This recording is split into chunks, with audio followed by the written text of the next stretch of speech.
Perfiles en la UNDAB. Personalidades del mundo de la política, la cultura, el deporte, la educación, la ciencia, la militancia social y el espectáculo. Perfiles en la UNDAB.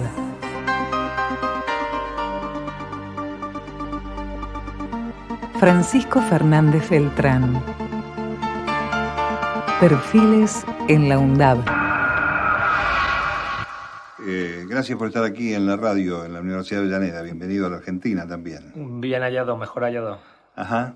¿Qué es ser director responsable de la comunicación en una universidad como la Jaume I?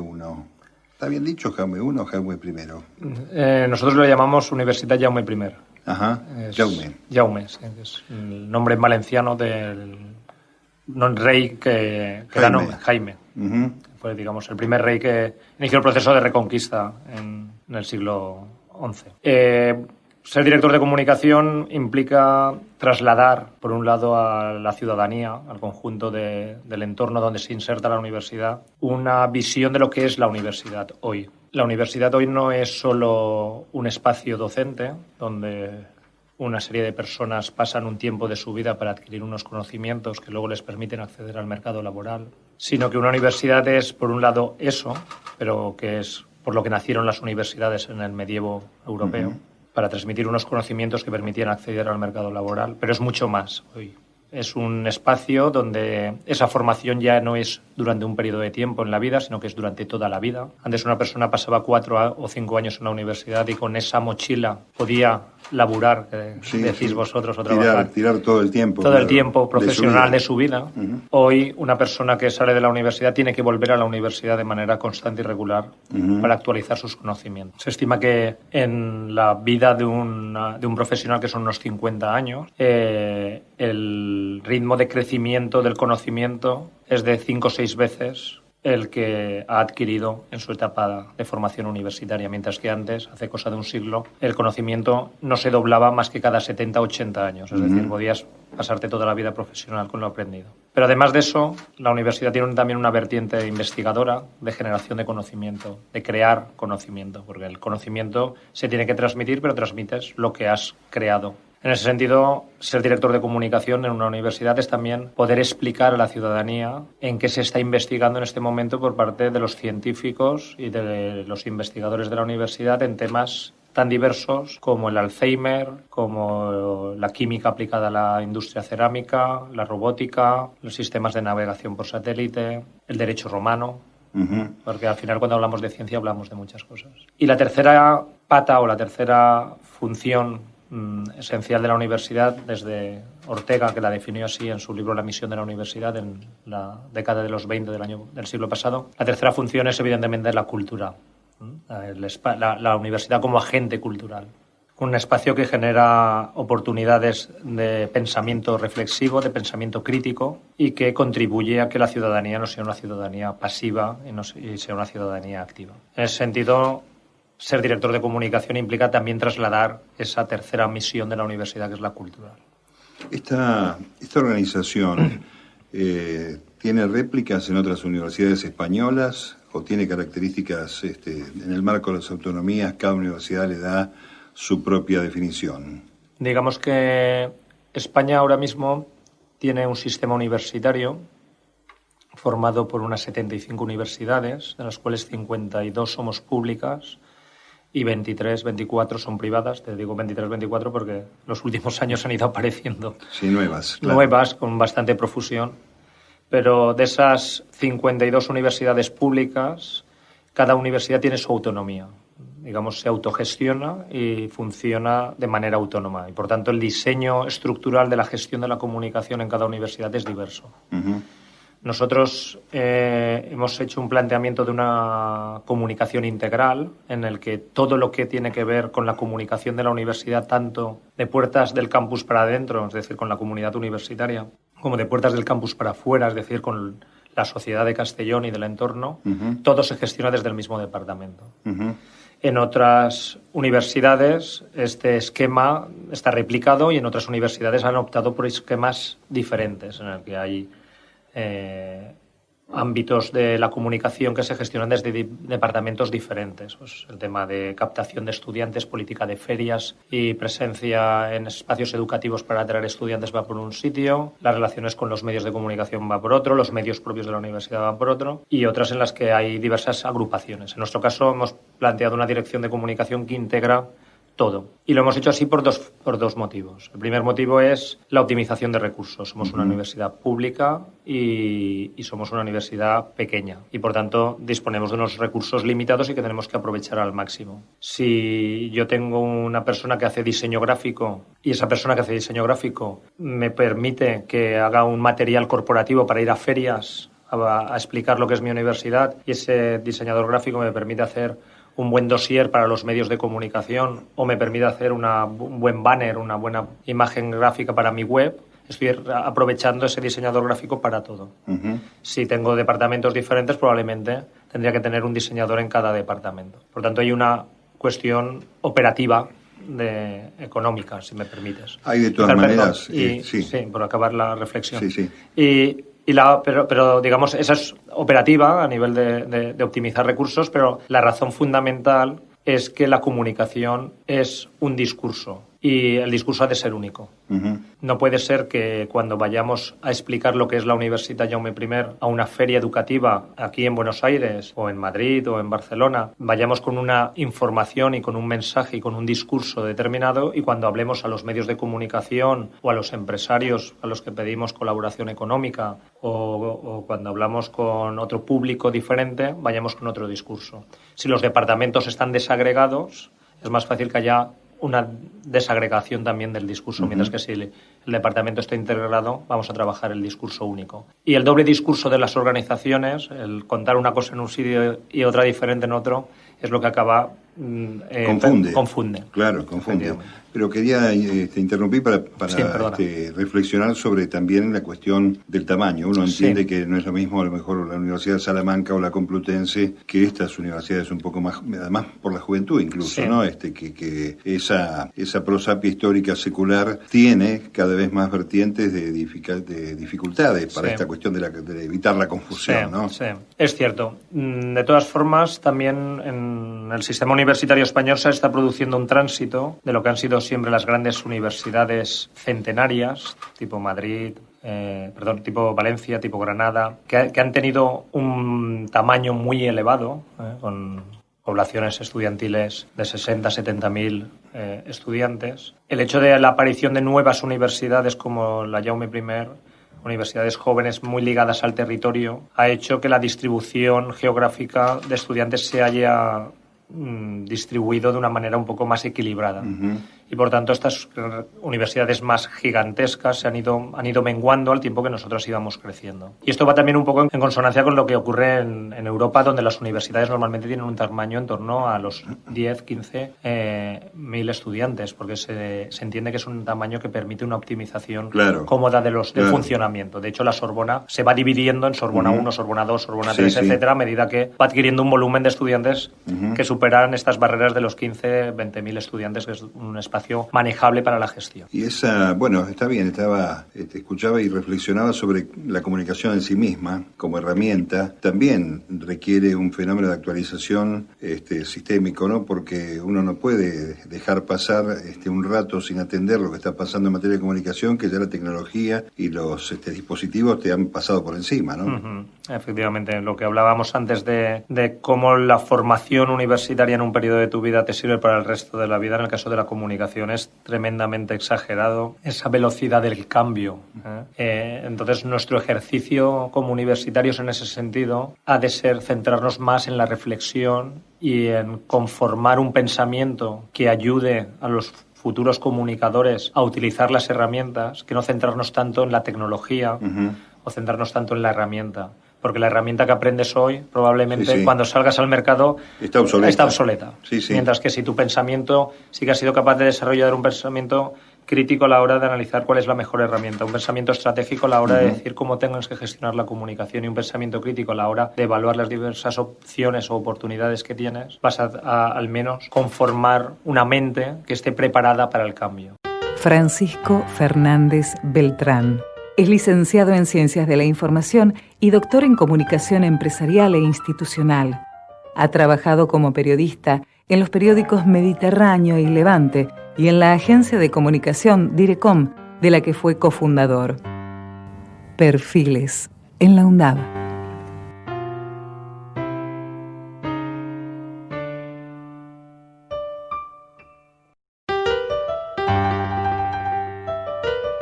Perfiles en la UNDAB. Francisco Fernández Beltrán.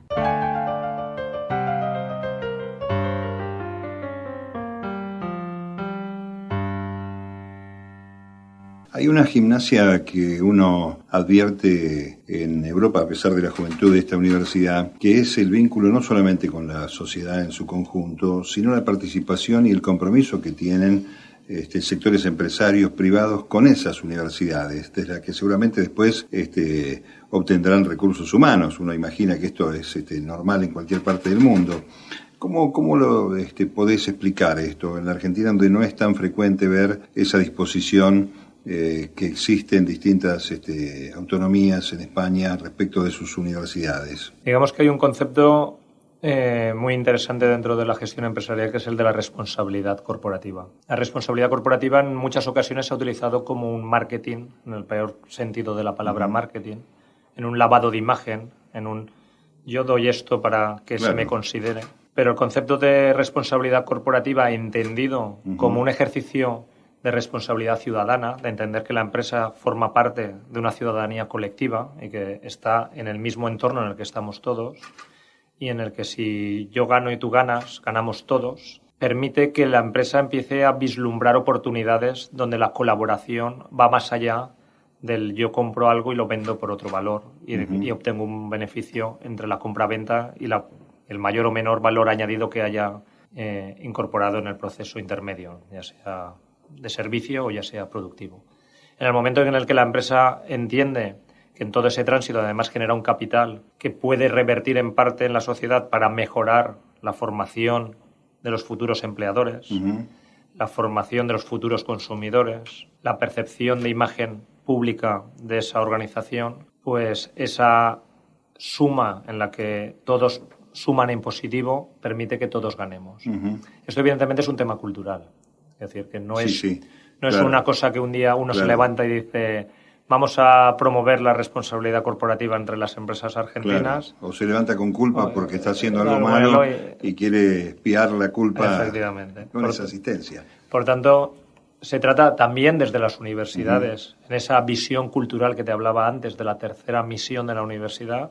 Uno de nuestros objetivos es promover esa cultura de la responsabilidad, una cultura en la que todos somos agentes y todos somos corresponsables de lo que ocurre en nuestro entorno y en nuestra sociedad. Entonces, ese tipo de mensajes, ese tipo de informaciones, ese tipo de filosofía tenemos que hacer que penetre de alguna manera en el conjunto del sistema productivo. En este periodo extenso tenés un recorrido bastante largo dentro de los años que tiene la universidad. Empieza a ser uno viejo ya. No, está bien. Son acumulación de experiencias. Medida en tiempo es siempre penoso. La alternativa a hacerse viejo siempre es muy mala. Sí.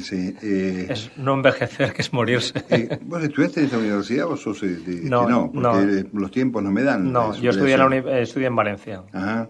¿Y sos valenciano? Yo soy de Castellón, nací en Castellón. Ajá. ¿Cómo es Castellón? ¿Cómo es físicamente? ¿Qué paisaje devuelve? Bueno, pues devuelve un paisaje mediterráneo.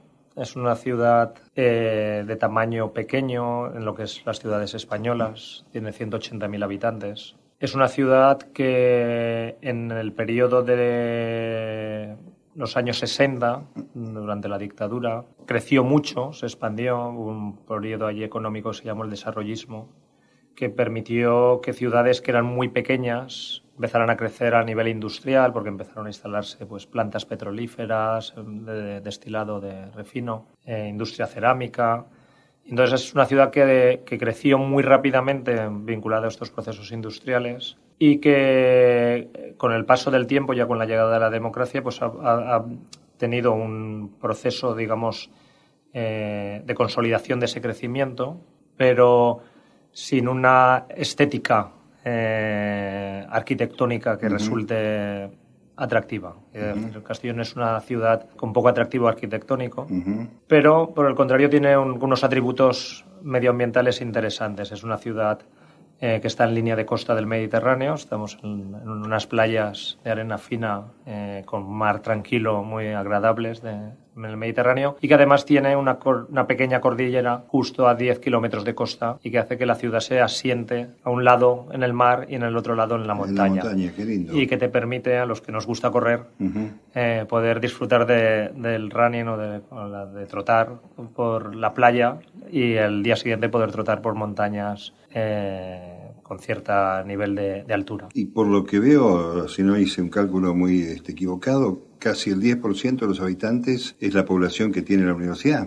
Digamos que el peso relativo de la Universidad de Castellón en su entorno local estaría en ese porcentaje. Lo que pasa es que nosotros, de esos 14.000 estudiantes, 15.000 estudiantes que tenemos, un 33%, uno de cada tres, es de fuera, no de la ciudad de Castellón, sino de la provincia de Castellón, que la provincia está en torno a los 400.000 habitantes. Eso significa que hay mucho estudiante que viene de otras provincias de España, de Valencia. Digamos que nuestro sistema universitario, por lo que he estado comparando un poco con el vuestro, nosotros tenemos límites de acceso en las carreras. No todo el mundo puede estudiar, ya no por un tema exclusivamente económico, pero no todo el mundo puede estudiar lo que quiere estudiar si no tiene una nota de acceso en la educación secundaria anterior determinada. La nota de acceso a los estudios viene determinada por la demanda de esos estudios. Hay determinados estudios que tienen mucha demanda, entonces se exige una nota de corte muy elevada. Y va determinada por la nota de corte que exige cada universidad en cada territorio. ¿Qué significa esto? Pues significa que, por ejemplo, medicina en universidades muy consolidadas como Santiago de Compostela, Salamanca o Granada, pues tiene notas de cortes muy altas. Mientras que medicina en la Universidad de Castellón, aun teniendo una nota de corte muy alta, tiene una nota de corte más baja que en estos sitios. Entonces, pues mucha gente que a lo mejor vive en Santiago de Compostela, donde tiene una universidad fantástica, se tiene que venir a estudiar a Castellón porque su nota de corte no le da para estudiar en su universidad de origen. Entonces hay un tránsito, pues de uno de cada tres estudiantes es de fuera de la provincia de Castellón. ¿Y la participación extranjera de los estudiantes, cómo se mide allí? ¿Europa? Tenemos un 9% de estudiantes extranjeros. De ese porcentaje de estudiantes extranjeros hay un porcentaje de población muy importante europea que radica la familia en el propio territorio, es decir, inmigración intereuropea, pues gente que viene de Rumanía, de los antiguos países de la Europa del Este y que se asientan en España. Pero luego también hay un porcentaje importante de población que viene a estudiar una carrera fuera de su país de origen. En ese sentido, en Europa hay un programa muy interesante que se llama el programa Erasmus, que permite la movilidad durante un semestre o dos, durante un semestre de curso o durante todo el curso académico, entre los países de la Unión Europea, 27 hasta el momento, hasta que se vayan los ingleses. ¿Eso qué permite? Pues permite que un estudiante de Castellón o un estudiante de Santiago que viene a estudiar a Castellón, en un momento determinado vaya 6 meses o un año a estudiar a Roma, a la Sapienza, o vaya a estudiar a París o a Rumanía. Y al mismo tiempo que estudiantes de todos esos países puedan venir a Castellón a estudiar. Ahora mismo, en nuestra universidad, prácticamente el 70% de los estudiantes de nuestra universidad, en un momento u otro de su ciclo formativo, realizan un Erasmus. Normalmente un Erasmus de 6 meses y los que tienen más oportunidad, pues un Erasmus de 1 año. ¿Hay reciprocidades entre las universidades, más allá de los acuerdos entre los países? Sí, hay reciprocidades entre las universidades, pero al final, digamos que son los estudiantes los que deciden, pues también un poco en una suma de intereses muy diversos, desde el interés por aprender idiomas, en el caso de la gente que quiere ir a Inglaterra o a países de otra habla, la afinidad cultural o el interés por la cultura y evidentemente también la formación universitaria que te pueda ofrecer más específica determinadas universidades que están más especializadas en determinadas materias. Es que hay un fenómeno notable que es el de las distancias mucho más cortas que hacen que uno encuentre en cada universidad cuando va una pequeña réplica a las Naciones Unidas, más o menos, ¿no? Hay latinoamericanos también, pero la frecuencia de intercambio entre los países europeos es mucho más más dinámica sí. que en América Latina. Sí, y lo es por dos motivos. Primero, como tú dices, por el tema de las distancias, que son mucho más asequibles en tiempo y en costo. Y segundo, por el programa que ha promovido la Unión Europea. Tienes que pensar que Europa, como concepto político, sigue siendo hoy, yo creo que el proyecto político más interesante para el viejo continente, pero un proyecto político que no acaba de creerse todavía una gran parte de la población. De ahí todo el resurgimiento de estos nuevos nacionalismos. Claro, bueno, eso etcétera. estaba pensando, ¿no? Y la Unión Europea, con mucha inteligencia, pensó que la mejor manera de construir esa identidad común europea era facilitando la movilidad de los estudiantes entre toda Europa. Y para ello dotó de muchos recursos económicos a ese programa Erasmus, donde hay unas becas muy importantes que permiten que prácticamente cualquier persona sin recursos o con muy pocos recursos pueda estar 6 meses en una población muy alejada de su lugar. Ciudadanos comunitarios en estado de formación, digamos. Exacto, ¿no? sí, es una buena definición. Francisco Fernández Beltrán. Es licenciado en Ciencias de la Información y doctor en Comunicación Empresarial e Institucional. Ha participado como profesor invitado en diversos programas de posgrado en las universidades de Valencia, Barcelona, Católica de Murcia, las Américas de Ecuador, Peruana de las Ciencias Aplicadas y del Valle de México, entre otras.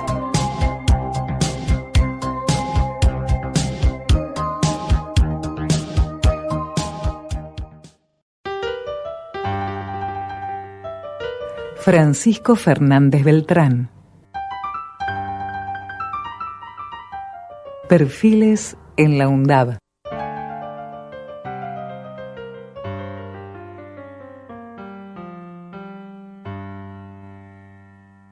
Paco, hay en el fenómeno de la comunicación, una decisión tuya personal, vocacional. ¿De dónde aparece la comunicación como un elemento de vida profesional, de formación? ¿Dónde se te ocurre que la encontraste? Bueno, yo derivé o acabé en el ámbito del periodismo porque me gustaban contar historias. Digamos que mi leitmotiv periodístico es un leitmotiv literario. Digamos, yo tuve una juventud muy lectora, entre cuyas lecturas, una de mis autores favoritos fue Borges, y toda su mundología extraña de juego de espejos y tigres, etcétera, etcétera. Bueno, digamos que tuve una juventud muy lectora y a mí me hubiera gustado ser escritor, realmente. De intentar ser escritor y contar historias, pues derivé en el mundo del periodismo, que fundamentalmente hoy lo comentaba en la clase de periodismo digital, en la que les decía a los alumnos de esta universidad: no os obsesionéis por la tecnología, sino obsesionaros en contar buenas historias, y luego ya buscaréis la tecnología. Pues de querer contar buenas historias, pues acabé en el mundo del periodismo, y del mundo del periodismo, que es un periodismo que te permite conocer muchas personas, te permite conocer muchas historias, pero que también les decía a los alumnos que en muchas ocasiones es muy sacrificado en horarios, sí, claro, y en condiciones de vida. Pues el periodismo, que es el mejor oficio del mundo, si sabes dejarlo a tiempo, de ahí me llevó de alguna manera al mundo de la comunicación, donde los tiempos son más laxos y permite una conciliación familiar más cómoda. Y allí pues intento desde la comunicación universitaria pues contar otras historias como las que he venido hoy aquí a contar. Yo te imagino, por eso, el amigo de la crónica, que ahora la crónica ha tenido un enorme desarrollo, y yo diría que es la mixtura más feliz que ha dado el periodismo con la literatura químicamente pura, ¿no? Aquí hay grandes cultores latinoamericanos, de Mujica Lainez para acá, podríamos decir, en este lugar. Y en el caso de la comunicación institucional, esta centralización que yo suscribo, me parece muy interesante, porque además es la institución la que cuenta, es la voz de la universidad.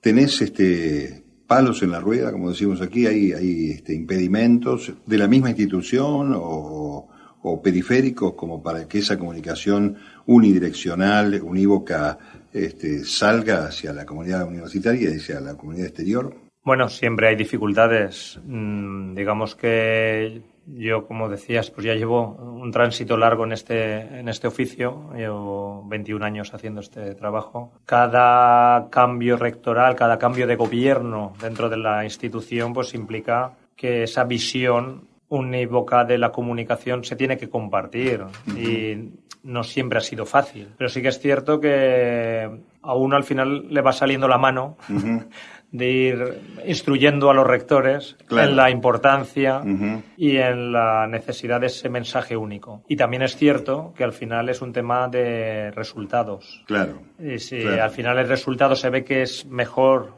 así, pues evidentemente la razón va de tu parte, por decirlo de alguna manera, y es más fácil. Es que estamos hablando de una convención, ¿no? De una imposición autoritaria, ¿no? Es decir, esta es la cuestión. Que la construcción de esa convención siempre tiene algunas astillas, alguna cosa que pulir. El engranaje de ruedas a veces es complejo. De tanto en tanto. Hay también una diferencia para marcar, ya que estamos describiendo un poco el perfil de la universidad española, en este caso y joven, es cierta independencia respecto del poder central, debido a que hay una asistencia autonómica con estas universidades, ¿no? De la participación del Estado, me refiero, ¿no? Sí.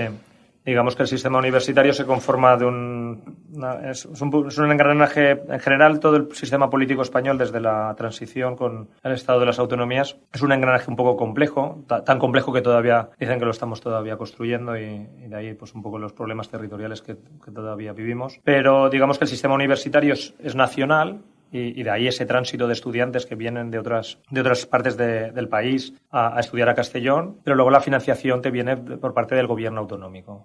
Eso hace que cada gobierno regional determine cómo financia sus universidades y qué tasas pagan sus estudiantes. Se da la paradoja que estudiar en Galicia puede ser el doble de barato, o sea, costar la mitad que estudiar en Madrid, en la Comunidad de Madrid, con gobiernos regionales que en este caso son del mismo partido político, son del Partido Popular. Es decir, que ya tampoco es ni siquiera una cuestión ideológica. O se puede dar la paradoja de que estudiar en Cataluña con un gobierno nacionalista es más caro que estudiar en Andalucía con un gobierno socialista. Por tanto, hay un engranaje que por un lado es nacional en el sentido del cuerpo nacional de profesores, el acceso a la función pública es nacional, la acreditación de los títulos incluso es nacional. La generación de las carreras. De las carreras, pero la financiación viene vía autonómica. Y no solo la financiación, sino también la tasa que tiene que pagar el estudiante, que en ocasiones no es estudiante de ese territorio. Es decir, que al final el gallego de Santiago, Galicia, no el gallego español, el gallego de Galicia que estudia en Castellón tiene que pagar una tasa mayor, porque la Comunidad Valenciana tiene una tasa mayor que la gallega. Si bien es cierto que el gobierno socialista actual la ha bajado respecto a la que había puesto en su momento el gobierno popular de Valencia, pero aún es más barato estudiar en Galicia con un gobierno del Partido Popular que estudiar en Castellón con un gobierno socialista. Pero bueno, el gallego viene y paga una tasa que le ha impuesto otro gobierno autonómico porque no puede estudiar en su universidad porque tiene una nota de corte a la que él no le permite acceder. De todas maneras es un dato, está claro, es un dato muy interesante porque además uno permite saber hasta dónde y con qué valoración ese gobierno autonómico pondera su propia universidad, ¿no? Y la formación de sus profesionales, que la mayoría, supone uno, deberán quedar experimentando ya profesionalmente en el territorio, ¿no? Exacto. Y si me permites también, yo que he estado ahora viendo un poco la realidad universitaria argentina, permite que nos cuestionemos un poco esa visión europeísta de un poco de mirarnos el ombligo, de creernos que tenemos un estado del bienestar tan potente, porque al final es cierto que en Europa hay un estado del bienestar potente, y que parte de los beneficios de ese estado del bienestar es esa formación universitaria pública, pero resulta que mi acceso a la formación universitaria pública es menos democrático y es menos inclusivo que el vuestro, donde tenéis no solo una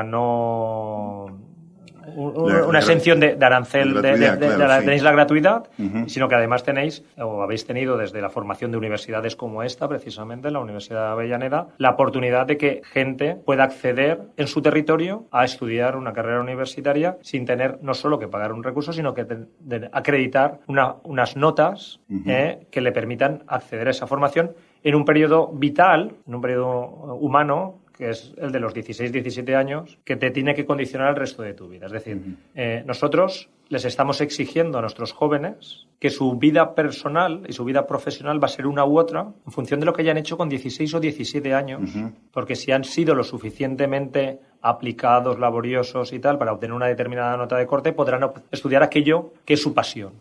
Eso en el siglo XXI es inconcebible que vayamos con ese esquema, porque uno a los 16 o 17 años puede ser un tarambana, puede ser una persona que no se haya aplicado, pero cuando acceda a una formación universitaria, que es su pasión, ser un magnífico médico, ser un magnífico comunicador o ser un magnífico abogado. Y que en cambio no haya podido serlo porque en los 16 o 17 años pues estaba más en otras cosas. Claro, condicionándolo mucho, ¿no? Y eso es un estado del bienestar que nosotros desde la visión europea decimos que bien somos el estado del bienestar, y yo me he quedado una grata sorpresa de ver que hay otros modelos de estado del bienestar, aunque ahora puedan estar más o menos en riesgo. Esto es una cuestión coyuntural que uno siempre tiene la mirada optimista de que en algún momento va a pasar la tormenta. Hay además una posibilidad en el rango etario del acceso a, pasa en esta universidad, personas de edad avanzada que han, por alguna causa, recuperado un tiempo para sí, y bueno, lo han dedicado a su propia formación, cosa que uno ve con muchísima satisfacción, pues sí, ¿no? Pues porque es una forma, en una etapa X de la vida, de ir realizándose en algún sueño, a lo mejor extraviado por otra motivación, por alguna dificultad previa. Francisco Fernández Beltrán es licenciado en Ciencias de la Información y doctor en Comunicación Empresarial e Institucional. Ha trabajado como periodista en los periódicos Mediterráneo y Levante y en la agencia de comunicación Direcom, de la que fue cofundador. Desde 1998 dirige el Servicio de Comunicación y Publicaciones de la Universitat Jaume I de Castellón, donde también imparte docencia en el Máster Oficial en Nuevas Tendencias y Procesos de Innovación en Comunicación, donde es codirector. En Perfiles, conversamos con Francisco Fernández Beltrán.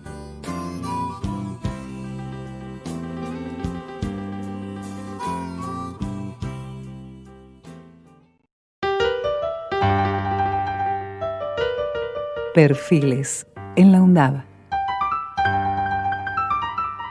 Francisco Fernández Beltrán.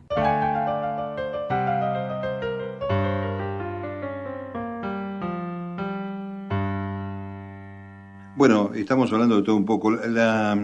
La comunicación más complicada que te haya tocado en estos 21 años para hacer desde la universidad, porque además uno está trabajando en medio de personas, hombres, mujeres, dificultades, el vínculo con la sociedad. ¿Te acordás alguna marca que te ha dejado? Sí. Nosotros tuvimos un momento de crisis importante. Fue una crisis política. Nosotros somos una universidad joven, te decía, tenemos 27 años, pero procedemos de una universidad de Valencia que tenía en Castellón una delegación y que montó una delegación pequeña, y la sociedad en su conjunto, con manifestaciones incluso en la calle, reivindicó una universidad pública para Castellón. Propia. Que se extendiera ese colegio universitario y que adquiriera tamaño suficiente para ser una universidad. Eso fue una demanda unánime de la sociedad, con, ya te digo, asociaciones de padres de alumnos, sociedad civil vertebrada, manifestándose, reivindicándolo y finalmente aprobándolo el gobierno autonómico por una ley votada por todas las formaciones políticas que en aquel momento tenían representación en el Parlamento, desde la izquierda a la derecha. Digamos, hemos sido una universidad que ha salido generada de un amplio consenso social. Se crea la universidad y durante un periodo de tiempo ese consenso social era inquebrantable. La medida en que la gente veía una ciudad pequeña, venían gente de otras partes de España, se integraban y generaba eso unos flujos culturales y de dinámicas sociales, incluso de ocio, etcétera, muy enriquecedoras para la sociedad. Nunca estuvo cuestionado por ningún momento. En la medida en que la gente de Castellón veía como sus hijos e hijas no tenían que irse fuera a estudiar a otro sitio porque podían estudiar ahí, nunca estuvo cuestionada la universidad. Y en la medida en que las empresas veían también como podían incorporar en prácticas primero y luego como empleados después a personas que aportaban conocimiento, inquietudes, creatividad y nuevas soluciones y las hacían crecer, la universidad ha sido siempre considerada como un gran activo para la sociedad. En un momento determinado, creo que recordar que fue en el año 2008, vivíamos fruto de esa... Bueno, estás hablando ahí de un punto de inflexión, casi una bisagra de la historia, ¿no? Sí, no, pero no te voy a hablar de la crisis, no te voy a hablar de la crisis económica, sino te voy a hablar de una crisis política, pero fue coincidente en el tiempo. Bueno, fruto de ese doble engranaje que tenemos complejo territorial del gobierno de la nación, el gobierno autonómico, el gobierno local, tantos estratos de gobierno que tenemos, pues en un momento determinado, en el 2008, el gobierno de la nación decidió que las delegaciones, las sucursales del Banco de España, que estaban en los centros de las ciudades, eran unos inmuebles normalmente históricos y de alto valor patrimonial, habían quedado sin uso porque el Banco de España dejó de tener atribuciones en el momento en el que delegó toda su actividad o la mayor parte de su actividad en el Banco Central Europeo. No emitimos moneda, no tenemos las pesetas, está el euro. La capacidad del Banco de España es muy limitada a la hora de actuar y, por tanto, queda la sede central del Banco de España en Madrid, pero las delegaciones del Banco de España pues carecían de sentido. Entonces, la sede del Banco de España y del Ministerio de Hacienda en Castellón era un espacio en el centro de la ciudad que quedó vacío y que la universidad reivindicó como un espacio para desarrollar allí actividades culturales. El gobierno de la nación en ese momento del presidente Zapatero consideró que era una buena oportunidad, pero el gobierno local, en manos del Partido Popular y en manos del gobierno autonómico también del Partido Popular, consideró que aquello iba a ser un aprovechamiento político por parte de la izquierda y decidió reivindicar el edificio para el Ayuntamiento de Castellón y hacer un centro cultural dependiente del Ayuntamiento. Se lo quedaron ellos, digamos, los del Partido Popular. Exacto. Y entonces se generó allí una tensión política, fruto del enfrentamiento entre dos formaciones políticas, en el que la universidad quedó en medio y en el que ese consenso social unánime, transversal, más allá de cualquier ideología, se quedó en riesgo. Para nosotros aquello fue un trauma, en el sentido de que tuvimos que intentar, por un lado, sacar a la universidad del debate político. Claro. Bueno, ustedes tienen dos visiones, entiéndase. Y por otro, intentar defender un proyecto para la ciudad que no estaba en contra del proyecto del ayuntamiento, sino que estaba en contra del proyecto político del ayuntamiento. Claro, claro. Y finalmente el edificio quedó en una cesión de uso compartido, en el que ahora mismo pues tenemos un centro cultural que se llama Menador, porque Menador era un oficio del que menaba el cáñamo, que es una planta de la familia del cannabis, que se plantaba mucho en Castellón y de la que se hacía cuerda. Toda la cuerda de la Marina Española fundamentalmente se preparaba en Castellón, y el edificio se instala en el huerto de los sogueros, en el huerto de los que hacían la soga, y bueno, le dimos el nombre de Menador, y hay un espacio que se llama Menador Espacio Cultural, que ahora compartimos felizmente Ayuntamiento y Universidad, y donde se desarrollan pues, desde conferencias, exposiciones y tal, pero que en su momento esa crisis institucional fue compleja de gestionar. Difícil de comunicar. Bueno, al comunicador y al periodista con reposo ahora. Citaste así al pasar esta reaparición de movimientos nacionalistas, en algunos casos ultra para muchos. ¿Producto de qué? En el caso español, no te voy a extender a toda Europa, pero ¿producto de qué? ¿Qué análisis se puede hacer?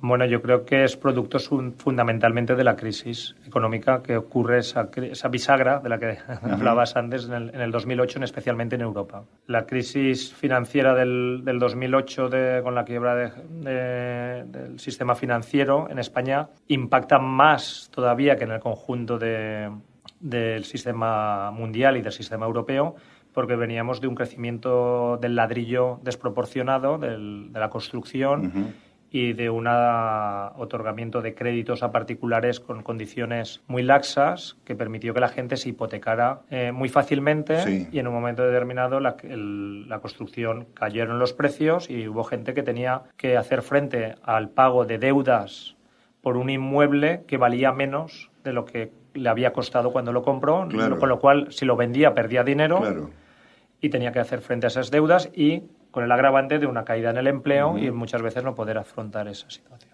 Todo eso es una crisis coyuntural económica mundial que tiene diversas lecturas y que afecta igualmente a los británicos del Brexit, como al ultranacionalismo del Le Pen en Francia, o como a los nacionalismos tanto periféricos como el nacionalismo también español centralizante en España. Bueno, nosotros somos tan curiosos los españoles que tenemos dos nacionalismos, el nacionalismo separatista y el nacionalismo integrista o centralizador. ¿No?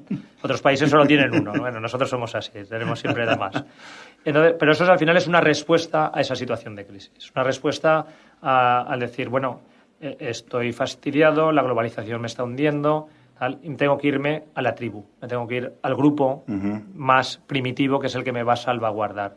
Y no quiero compartir mis recursos con el resto de Europa o no quiero compartir mis recursos con el resto de España. Entonces, todo este auge nacionalista es una respuesta populista, es una respuesta de un populismo normalmente de extrema derecha, pero también en ocasiones de un nacionalismo, porque en Cataluña se da un nacionalismo de extrema izquierda, que apela a esa falsa seguridad de la tribu ante un escenario de una gran complejidad de crisis económica, de una dureza muy importante para lo que ha sido la historia reciente de Europa. ¿Una evolución de esto pone en riesgo la comunidad económica? Bueno, yo creo que la comunidad económica está sustancialmente en riesgo. La Unión Europea, en este momento, como te decía, y esto también es una opinión un poco particular, pero para mí me sigue pareciendo el proyecto más ilusionante al que podemos hacer frente a los europeos como ciudadanos. Es un proyecto que no está compartido. No es un proyecto en el que se acabe de creer por el desarrollo excesivo de estos nacionalismos, porque Europa no ha sabido dar una respuesta global a la crisis y porque Europa, al final, en lo que hablábamos antes de la voz única, Europa no tiene una voz única. ¿Cuál es la voz de Europa? Claro. El presidente de la Comisión, el presidente del Parlamento, los estados fuertes. Alemania. Cuando alguien piensa ¿qué dice Europa?, todo el mundo piensa en qué dice Merkel. Claro. Es la canciller alemana. Pero nadie piensa en qué dice Juncker. Nadie piensa en qué dice el presidente del Parlamento Europeo. Y ese es el problema que tiene ahora mismo la Unión Europea. Conformar una identidad. Nosotros tenemos el día 26 de mayo, el último domingo del mes de mayo, tenemos elecciones al Parlamento Europeo. El nivel de participación en las elecciones al Parlamento Europeo siempre muchísimo más bajo que el nivel de participación los gobiernos locales y en nacionales. Tuvimos elecciones el 28 de abril, votó cerca del 76% de la población, en unas votaciones que estaban muy complicadas y muy divididas. La gente se volcó. Veremos los resultados de las del 26 de mayo, pero ya me animo a anunciar que no superarán el 60%. Es decir, la gente no se implica en un proyecto que luego es el proyecto que define la gran política. Define el Banco Central Europeo, define el porcentaje de los tipos de interés, define las políticas, define tu día a día. La puja de intereses del día a día de cada uno de los pueblos, ¿no? Exacto. Que representan. Bueno, quedamos mucho con el tintero, mucho para seguir hablando, pero los tiempos son muy exiguos en este formato que le hemos dado a esto. No quiere decir que nos podamos seguir charlando y agradecerte este paso por la Argentina y que ojalá hagamos cosas en común con nuestras universidades. Espero que las dos orillas del Atlántico, y en este caso del Atlántico y del Mediterráneo, se puedan volver a juntar muy señor, pronto. Muy amable. Francisco Fernández Beltrán ha participado como profesor invitado en diversos programas de posgrado en las universidades de Valencia, Barcelona, Católica de Murcia, de las Américas, de Ecuador, Peruana de las Ciencias Aplicadas y del Valle de México, entre otras. Sus ámbitos de especialidad son la comunicación corporativa y las nuevas tecnologías, las relaciones con los medios de comunicación, la comunicación de la ciencia y la convergencia de la gestión ética y la comunicación en las organizaciones. También es escritor de género negro y periodista, con varios libros de no ficción. Es presidente de la Asociación para el Desarrollo de la Comunicación Adcomunica y miembro de la Asociación de Directivos de Comunicación, DIRCOM. Francisco Fernández Beltrán, en Perfiles, en la UNDAD. Perfiles, acciones, el pensamiento y el trabajo creador destinado al tiempo que se viene.